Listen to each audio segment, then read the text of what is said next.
আসসালামু আলাইকুম। শুভ সকাল।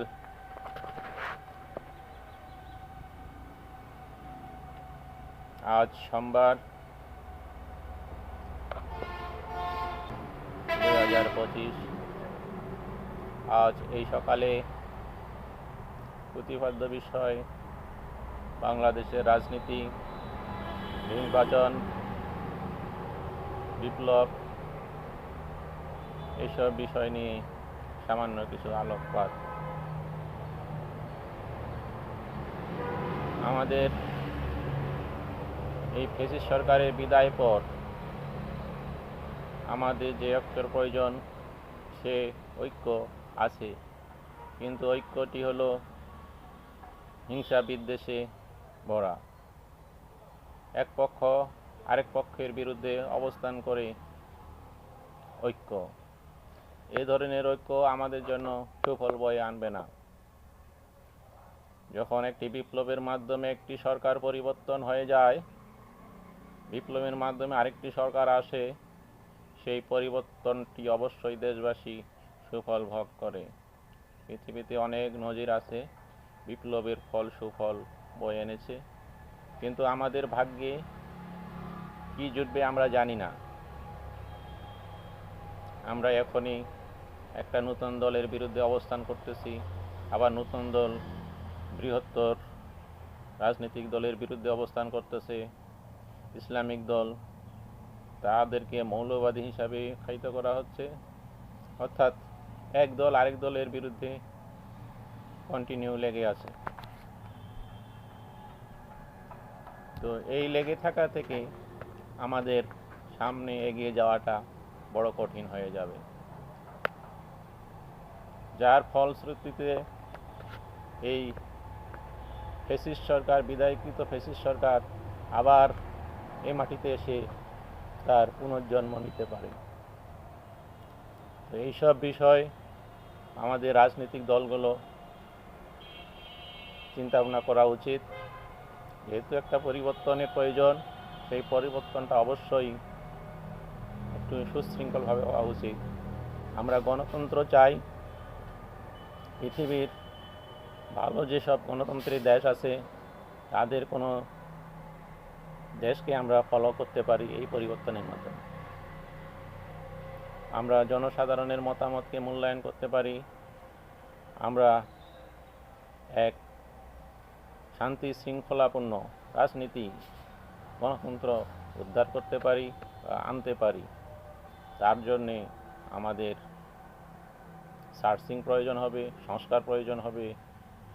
আর এসব করার কোনো সুযোগ যদি আমরা না দিয়ে থাকি,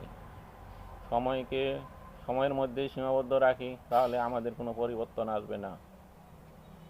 আমাদের নির্বাচন হয়ে যাবে, যে নির্বাচনের টাইমলাইন আগামী ফেব্রুয়ারি, মার্চ, এপ্রিলের মধ্যে, এটি খুব কম সময়, অর্থাৎ এদিকে 6 মাস, ওদিকে 2 মাস, 8 মাস সময়। এই সময়ের মধ্যে বিশাল কিছু পরিবর্তনের সুযোগ নেই, তারপরও পরিবর্তন হবে, কিন্তু এই পরিবর্তন ঐক্যমতের ভিত্তিতে হতে হবে। যদি সেটা না হয়, তাহলে আমরা সেই আগের অবস্থানে ফিরে যাব, আমাদের ভাগ্যে দুর্দশা হবে। আমরা তাই আমাদের এই নতুন দল, পুরাতন দল, মৌলবাদী দল, যাই বলি না কেন, বৃহত্তর দল বিএনপি, জামায়াতে ইসলাম, অন্যান্য ইসলামিক দল, বামপন্থী এবং বর্তমানে যে নতুন রাজনৈতিক দল অভ্যুত্থানের পরে তৈরি হয়েছে, তাদের সম্পর্ক কাছাকাছি হওয়া, ঐক্যমতের ভিত্তিতে একই জায়গায় একই প্ল্যাটফর্মে দাঁড়িয়ে তাদেরকে একটা সুপরিকল্পিত চিন্তাভাবনা নিয়ে আসা। সরকার একদলই 41 সাল পর্যন্ত থাকবে, এই ধরনের পরিকল্পনা করলে হবে না। দল আসবে, আরেক দল যাবে, কীভাবে আসবে, কীভাবে যাবে। এক দল যখন সরকারে থাকবে, আরেক দল যেন তাকে সহযোগিতা করে। ক্ষমতার বৈষম্য এগুলো নতুন করে দাঁড় করাতে হবে। এই সব বিষয়গুলো সব দলের মধ্যে আলোচনার প্রেক্ষিতে আসতে হবে। ইলেকশনের পরে বিএনপি ক্ষমতায় আসলো, বিরোধী দল কে থাকবে? জামাত থাকবে বা এনসিপি থাকবে, যাই থাকুক, তারা সেই সুষ্ঠু আচরণের মাধ্যমে দেশকে এগিয়ে নিয়ে যাবে। আবার 5 বছর পরে, 4 বছর পরে যে ইলেকশন হবে, সেই ইলেকশনে বিরোধী দল যারা ছিল তারাও হয়তো জয়লাভ করবে। পরবর্তীতে সেই ইলেকশনে জয়লাভ করার পরে তারা যে সরকার পরিচালনা করবে, সেটাও যেন সুন্দরভাবে চলতে পারে। তার জন্যে যে বিরোধী দল হবে, সেই বিরোধী দল সহযোগিতা করবে, ক্ষমতার ভারসাম্য বৈষম্য রক্ষা করবে। এসব বিষয় নিয়ে আলোকপাত করা জরুরি। অর্থাৎ দেশের কথা সবাইকে সম্মিলিতভাবে চিন্তা করতে হবে। নিজের কথা, দলের কথাকে গুরুত্ব দিতে হবে, কিন্তু সেটা হলো দেশের পরে। আমরা দেশকে আগে ভালোবাসবো, দেশের কথা আগে চিন্তা করব, তারপরে দলের কথা। তাই আমরা এখন যেটা আমরা দেখতে পাচ্ছি, নতুন দল হিসাবে ছোটোখাটো যাই হোক, বড় নেতা হোক, তারা যখন যা খুশি বলে যাচ্ছে, সেটাও নিয়ন্ত্রণ হতে হবে। আবার যারা বৃহত্তর রাজনৈতিক দল আছে, তারাও কিছু কিছু ব্যক্তি এলোমেলো কথা বলতেছে, অপ্রয়োজনীয় কথা বলতেছে, সংঘাত সৃষ্টি করার জন্য কথা বলতেছে। আমাদের তরুণকে সালাম জানাতে হবে, তরুণকে আমাদের গ্রহণ করতে হবে, তরুণ দলকে আমাদের, নতুন দলকে আমাদের গ্রহণ করতে হবে, তাদেরকে পথ দেখাতে হবে। তাদের ভুল ত্রুটি হয়ে থাকলে তাদেরকে সেই ভুল ত্রুটি দেখিয়ে দিতে হবে, সমাধানের পথ দেখাতে হবে, কিন্তু সংঘাতের পথ নয়।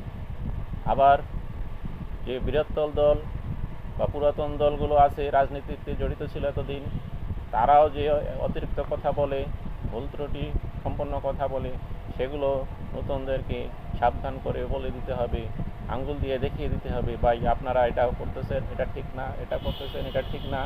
এগুলো সংস্কার করা প্রয়োজন, এগুলো সমাধান করা প্রয়োজন। যদি আমরা এগুলো করতে না পারি, সেই পুরাতন আওয়ামী লীগ বিএনপি, জামাত, জাতীয় পার্টি, এই যে ঢিল ছোড়াছুড়ি রাজনীতি, সেই রাজনীতিতে আমরা আবার ফিরে যাব, সেটা আমরা চাই না।